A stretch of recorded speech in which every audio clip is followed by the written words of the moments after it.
So in this video I'm going to run through the procedure for setting up a page and setting the scale for printing onto that page. So it's important to know that for printing out in AutoCAD there are those two distinct steps involved. First of all, you tell the computer what size paper you want to use, and second thing, what scale you want to use. So looking at the first part of it, then we need to decide on what size paper we want. Now hopefully it will be obvious to you that you're not going to use a scale of 1:1. For example, if I scroll in here, you can clearly see that the joist has a height of 225 millimeters. So if we were to draw this, if we were to print this out at the scale of 1:1, that joist would become 225 millimeters on a piece of paper. So we'd need a very, very large sheet to cover that. So that's why we need to decide on paper size and scale. Right now we're working in model space, so you might have noticed this tab down here, the model space tab, and by default it's a black screen, and that's where most of your drawing has been produced. There are a couple of other tabs here. If I click on layout, you will see that the appearance of the screen changes to that of a piece of paper. So you get a kind of a preview there of how your drawing is going to look on a piece of paper. There are ways to draw on layout tab as well, but most of the time you will find that your drawings are done in the model tab. So if I go back to layout 1 for a second, actually what we have here is a dashed line around the outside which represents the edge of a piece of paper, and in the center you can see the drawing that we've produced. Now right now the AutoCAD package is just using a default paper size. We haven't set the paper size, and that's the first thing we need to do.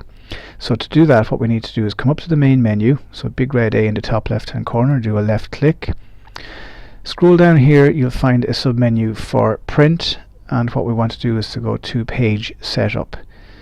So when you left click on page setup, you get the page setup manager dialog box, and it's saying which layout do you want to change the settings of, and I want to change the settings of layout 1, so I select layout 1 from the list, and then I click on the modify button. Now there are a lot of different parameters on this diagram, as you can see here, and I'm going to just talk you through the main ones that you need to know to get you started. First and foremost, we need to select what printer we want to use, or plotter that we want to use. So this is the hardware, and right now there's none selected, so I'll just click on the drop down menu here, and any printers that are connected to your computer will come up on this list. Okay, so some of them will be network printers and some of them will be physically beside your computer. So I'm just going to select Office A4, that's the printer that my computer is connected to. It'll take a couple of seconds for it to register it, and it's got it there now. It's the Dell Color Laser. Next thing we need to select is the paper size. Now the maximum size of paper that you can use will be dependent on the plotter you're using.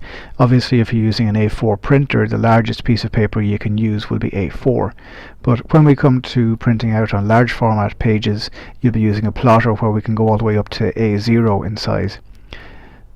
If I click on that drop down menu, you can see there are various different sizes available. For example, you've got A5, and you've got legal, and you've got letter, and you've got envelope, but really A4 for what we're looking at here, A4 is what we want.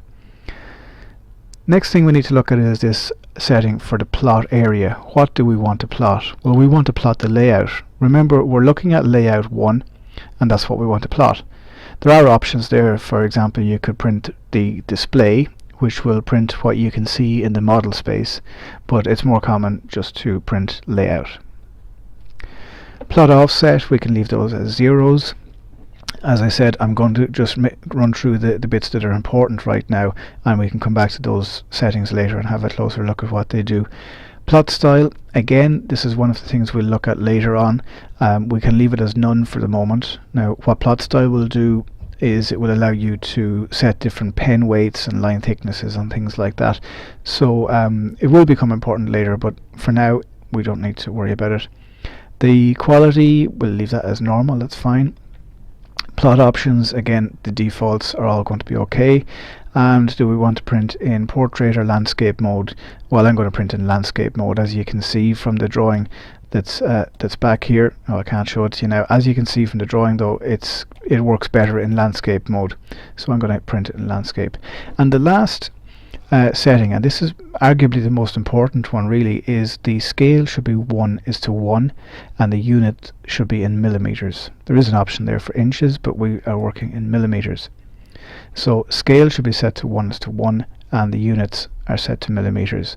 Now I know you're probably thinking that the drawing you want to print out will work better in a scale of say 1:50 or maybe even 1:500, but for now 1:1 is what you use, and we'll set the scale of how it appears in the next step.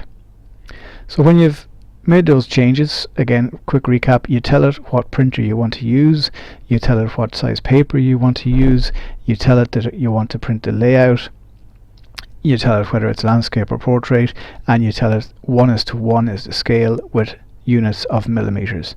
And everything else, these settings we can cover later on. So go OK to that and close that now, and you'll see that the page that appears on your screen has changed slightly, and the dashed lines here now represent the edge of an A4 piece of paper.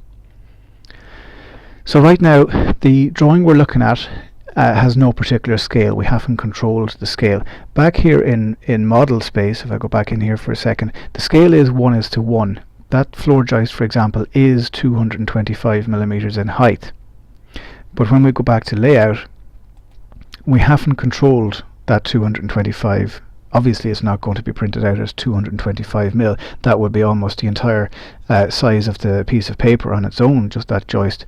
So how we control the scale of what we're looking at there is by controlling the zooming of the viewports. Now you're wondering what a viewport is, and you're wondering what the zooming of the viewport looks like. Well, I'm going to show you that now. You might have noticed there's a rectangle around the edge of the drawing.